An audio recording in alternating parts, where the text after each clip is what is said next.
John Nelson Darby foi um teólogo e expositor das Escrituras amplamente conhecido por seu papel no desenvolvimento do movimento dos Irmãos de Plymouth e pela ênfase na interpretação dispensacionalista da Bíblia. Muitas vezes, ele é erroneamente acusado de ter sido maçom ou de ter inventado a doutrina do arrebatamento antes da grande tribulação. No entanto, tais alegações não possuem qualquer fundamento histórico ou doutrinário. Darby era um homem profundamente comprometido com a separação do crente do mundo e das suas instituições, e sua vida e escritos refletem essa postura de forma clara. Ele acreditava que a igreja deveria manter-se apartada das influências humanas e mundanas e rejeitava qualquer associação com sociedades secretas, governos ou organizações seculares.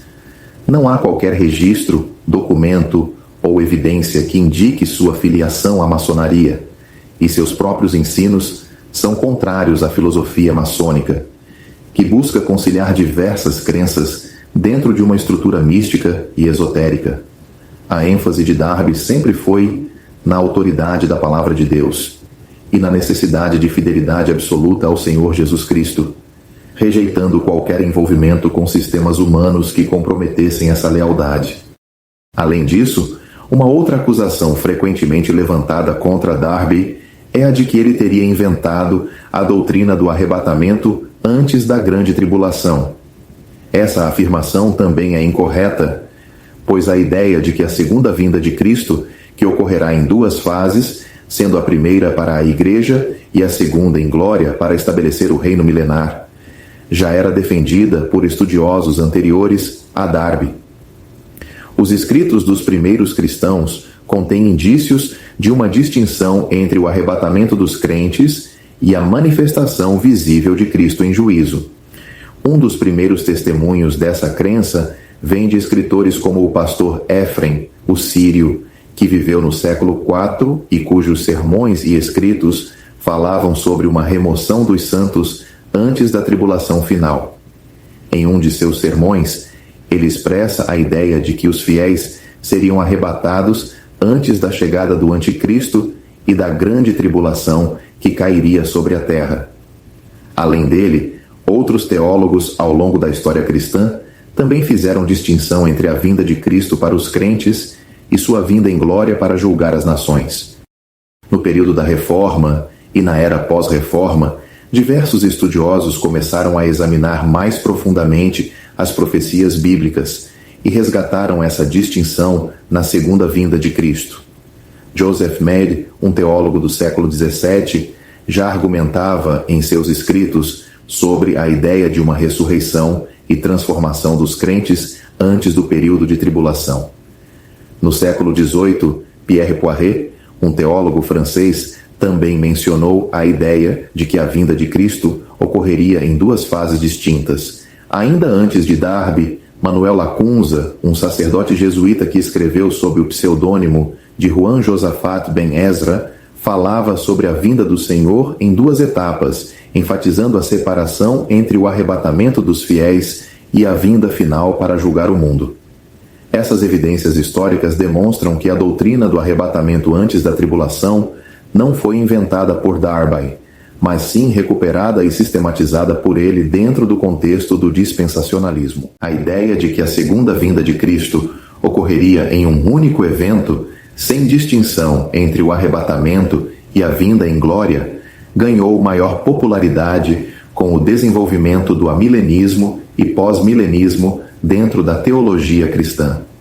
A influência de Agostinho de Hipona no século V foi crucial para essa mudança, pois ele alegorizou muitas das passagens proféticas das Escrituras e sustentou a visão de um reino de Deus espiritual em curso, em vez de um reino literal, milenar futuro. Esse pensamento se tornou dominante na teologia medieval e foi adotado pela Igreja Católica Romana.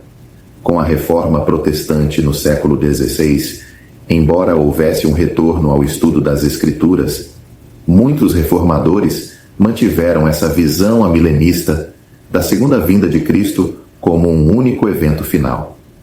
Apenas com o ressurgimento do estudo escatológico mais literalista, nos séculos XVII e XVIII, estudiosos começaram a redescobrir a distinção entre o arrebatamento e a segunda vinda visível de Cristo. Assim, a ideia de uma única vinda predominou por muitos séculos, especialmente em tradições que rejeitavam a interpretação dispensacionalista das Escrituras. Darby não apenas reconheceu essa distinção como parte do ensino bíblico, mas também se dedicou a aprofundar e expandir a compreensão desse assunto, fundamentando-se nas Escrituras e rejeitando qualquer interpretação que não estivesse em total harmonia com a palavra de Deus.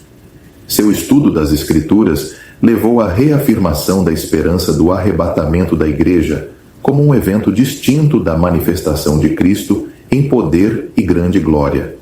Ele via essa doutrina não como uma especulação teológica, mas como uma verdade bíblica extraída de passagens como 1 Tessalonicenses 4, versos 16 e 17, onde Paulo ensina claramente que os crentes serão arrebatados ao encontro do Senhor nos ares, e João 14, versos 1 a 3, onde o Senhor Jesus promete voltar para buscar os seus.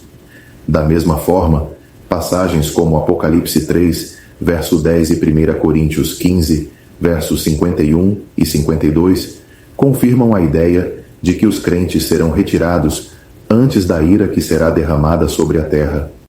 Portanto, qualquer alegação de que Darby inventou essa doutrina carece de base histórica e teológica. Ele simplesmente destacou e organizou o ensino bíblico de forma mais clara dentro da estrutura dispensacionalista. E longe de ter qualquer associação com a maçonaria, Darby era um homem que pregava a separação absoluta do crente em relação ao mundo e suas instituições. Sua vida e ministério foram marcados por um compromisso inabalável com a autoridade das Escrituras e com a pureza da doutrina bíblica.